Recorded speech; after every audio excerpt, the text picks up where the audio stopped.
Billy, how did you address maybe some of the breakdowns in defense, particularly maybe in the interior in practice and stuff?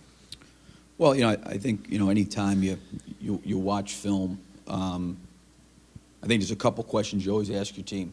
One, do you know what you're doing? Two, is that player physically capable of doing what you're asking him to do? And then if those questions are answered yes, then why not?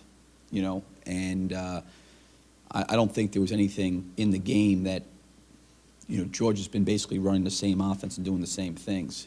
I just didn't think that we were alert enough, aggressive enough, on edge, urgency, whatever it may be, that we did not defend like we needed to defend. I don't think it's any more complicated than that.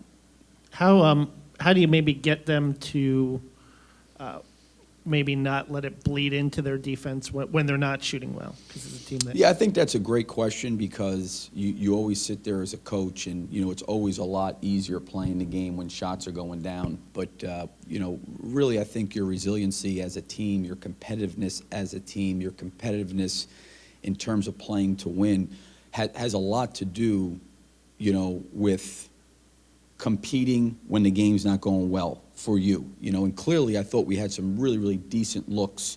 Eric Murphy, I thought, had a lot of really wide open looks, and they didn't go in. And whether or not that bled into him defensively, I don't know.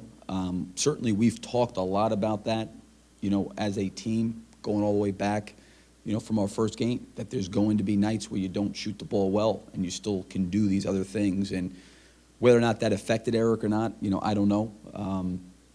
But I think our team's got enough games under their belt that they understand that if they're not shooting the ball well, there's got to be an internal resiliency to battle and fight in the game to put yourself in a position to win. My feeling right now is I think it would be hypocritical on my part where, I'm all excited when guys sign to come here, and if they make a decision to leave because they feel like it's ready, they're ready, or it's time, or they want to pursue that if I'm not supportive. I think all of the guys I've had here over the years that have had the opportunity to leave early have been really, really good about focusing on what's in front of them with the season and addressing that after the year is over with.